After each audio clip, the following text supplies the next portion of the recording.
he was out there with his shotgun too. Yeah. My They my say that there's relationship on to the the internet Hammonds, somewhere, there's a photo of him putting the has- shotgun back in his car. That's unconfirmed, but that's what I was told by someone who came here. So You guys are watching the Connors Report, coming to you live from Burbank Studios in Los Angeles, California. We're listening to Deb live on the Pete Santilli live stream. Somber moments. Everybody's giving her strength. My beef was never with Deb at all. So just with Pete. And so it's kind of hard to watch her go through this, but she's sharing it with us to the world, so let's respect it and give her time and respect these people, and just try to bear with it. It's Deb on the Pete Santilli Show. So I'm looking at the chat room again.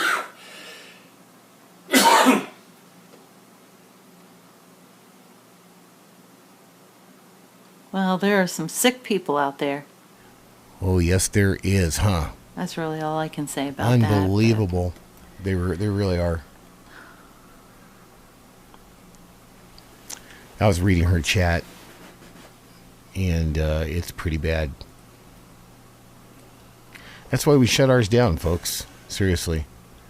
We don't need to invite crap like that in.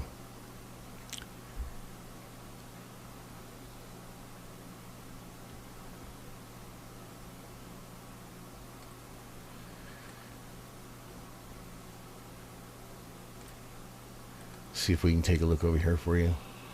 No, I guess not. Not without missing our people there.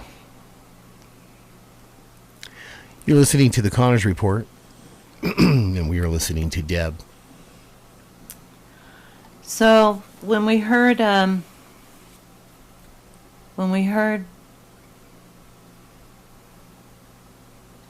what had happened,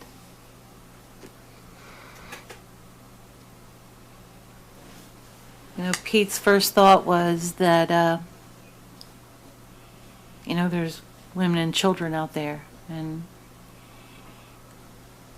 he was trying to seek passage, to get a convoy up of locals who've come to know these people out there and to go get them and to go get the women and children and anybody else who wanted to leave and plead with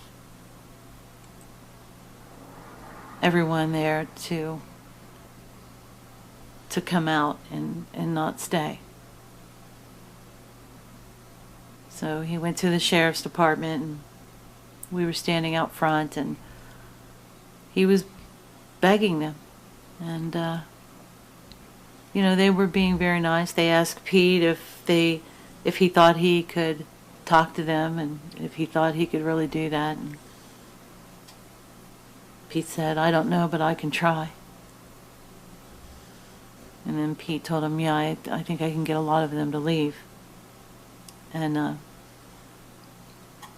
that conversation went on for about 10 minutes, and the sheriff said, "Well, let me run this past the other people in charge, and I'll give you an answer." I walked away. Kenny walked away. Pete stayed there to plead his case a little bit longer, and they just grabbed him and told him he was under arrest. And that's it, basically. I believe they had planned on doing that. They didn't give him a reason why, or Of course not. they wouldn't tell us why. Oh, no, of course not. They won't. They just did. They came over to our vehicle, stuck an AR-15 in our face, asked us if there was any weapons in the car. We said no, there was not. And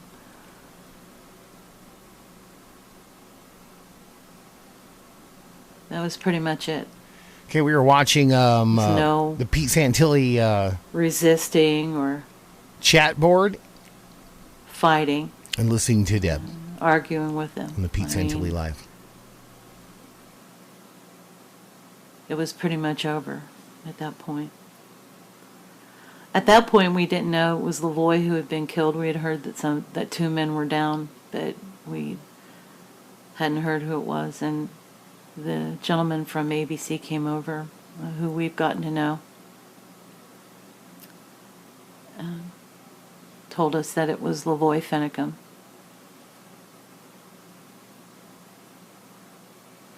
He showed Kenny a photo of Lavoie that he had just taken 3 hours before. And what'd he say, Kenny, when he showed you that picture? Oh, he's mad. He says, well, I forget what he said. This is fucking crazy or something. He was mad. He was real mad. He was disturbed about it. He said he just interviewed him 3 hours ago and showed me a picture of him with his foot up on the building, you know, kind of relaxed. But he's got to put fear in the journalists when they start just killing people and arresting people that's covering things. It's got to put fear in the rest of the journalists. Better start telling the truth, because these people, they will. Well, maybe that's why they don't arrest any of them, because they know that their bosses will twist anything they send in. They'll twist it around. Always make it like the government's doing the absolutely best thing, the right thing, which we know they're not.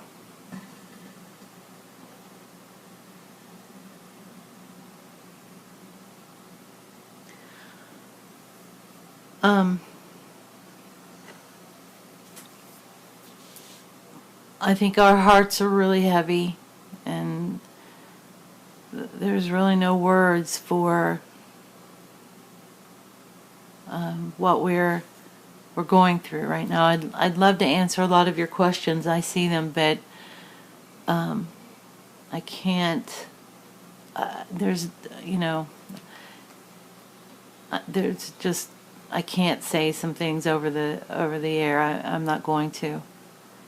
Some of the stuff is not confirmed, so I need to just keep my mouth shut about a lot of your questions, and I'm sorry. I'm just... There you go. Good job. Really just coming on to give you guys an update and let you know that... Let's see if Deb will answer the phone. I'd like to talk to her a little bit. And Ben we're doing all right.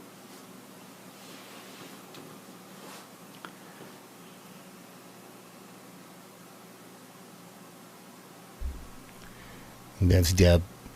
Just letting her know I'm covering her event there. I hope she will let us talk with her.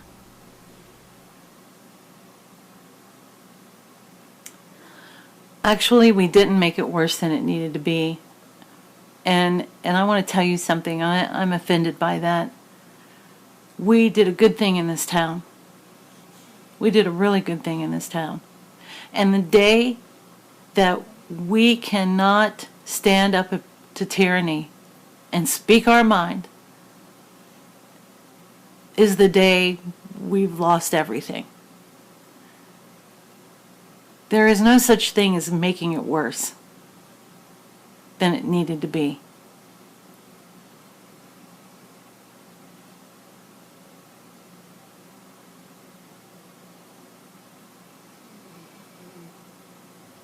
I'll say the ones that think we made it worse, wait till they knock on your door. Then I think you'll understand it a lot better, because they've got everybody beat down, afraid to speak in this country, and we're in deep crap. I'll tell you that. So keep thinking we made it worse. The people are begging us to stay. Please don't leave us now, Pete. Please don't leave. Well, they can't have that. The powers that be ain't gonna have that. They want you to be afraid of them, so nobody else ever steps up out against them. So keep thinking we made it worse, until it hits your door. Then tell me how bad you think it is. And it's going to get to your door. Sooner or later, it's going to get there. You may think it's not right now, but it's going to get there. Let me know then how you think about it then.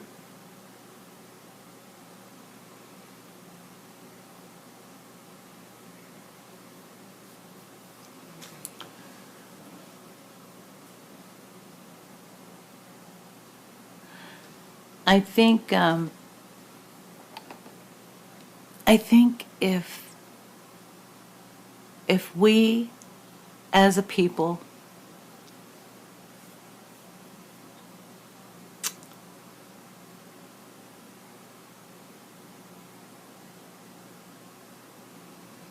decide that it's okay to kill a man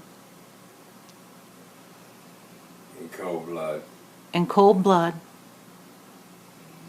for standing for what he feels is right,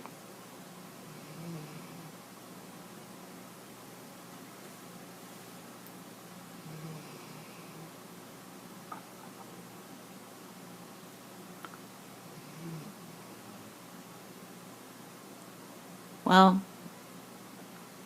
I mean, if there's anybody out there that can say that that's okay, then